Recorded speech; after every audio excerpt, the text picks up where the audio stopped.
Mkutano huo wa siku tatu wa kilele ulioanza siku ya Jumatatu umewashirikisha wakuu wa nchi, serikali na viwanda, wakiwemo viongozi kutoka Msumbiji, Tanzania, Rwanda, Senegali, Comoros, Burundi, Nigeria na Sierra Leone, pamoja na katibu mkuu wa Umoja wa Mataifa Antonio Guterres, rais wa halmashauri kuu ya Umoja wa Ulaya Ursula von der Leyen na mjumbe maalum wa serikali ya Marekani anayeshughulikia mabadiliko ya tabianchi John Kerry.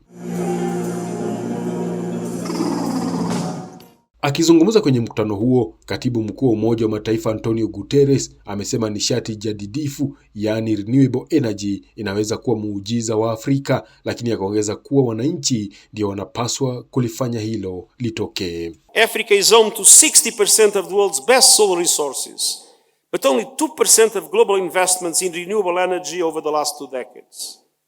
Now is the time to bring together African countries with developed countries, financial institutions, and technological companies to create a true African renewable energy alliance.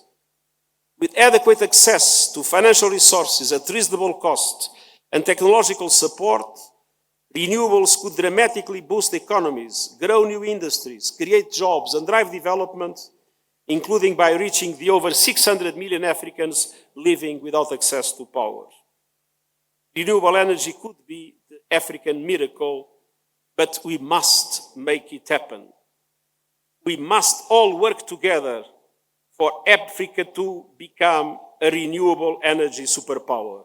We are in word and deed full stakeholders in this global journey and its primary navigators at this stage. I urge everyone at this summit to exercise bold leadership and contribute to our efforts to reconfigure global markets and international institutions around African aspirations and strategic goals. I call on each one of you to do their part so that the potential that lies in our continent can deliver opportunities for Africa's youth, communities, enterprises, and nations to actualize a future for all of us. It is a matter of long-standing African wisdom that if you want to go fast, go alone. But if you want to go far, go with others.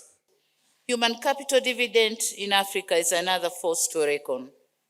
To avoid the past mistakes in the history of our continent, we need to focus on human capital advancement by training our own people, especially youth, so as to be able to reap from these vast opportunities.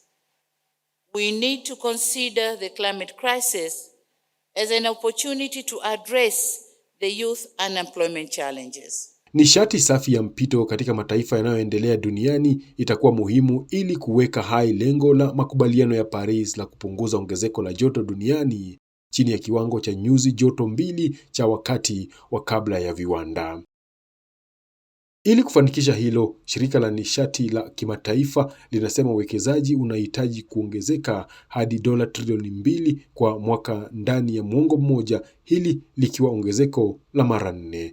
We have also been working closely with the International Monetary Fund as a participant in the Resilient and Sustainability Trust.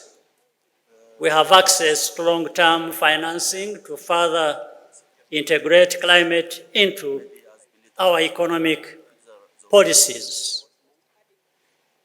This is a good sign that the international community is taking seriously the call to reform our global financial architecture. But there is still room for improvement. In this context, I welcome the discussions held at the Paris Summit for a new global financial pact. The stakes are high and actions have to take place not tomorrow, but today and literally now. As Africans, we have no choice but to seize the moment to capitalize on its potential to offer solutions to green growth and decarbonization and while creating resilience to our communities and economies. We can no longer afford to address economic development, climate change, and African poverty burden in isolation. The interplay between development and climate change is undeniable, and this interlink demand integrated and coherent solution that will provide opportunity for socio-economic development of Africa. Hii leo mkutano huo umeshuhudia ahadi yake muhimu zaidi kufikia sasa, ambapo Umoja wa Falme za Kiarabu umetoa dola bilioni 4.5 za kupambana na uchafuzi wa mazingira. Umoja wa Falme za Kiarabu UAE pia utakuwa mwenyeji wa mkutano wa kilele wa COP28 mjini Dubai mwezi Novemba hadi Disemba.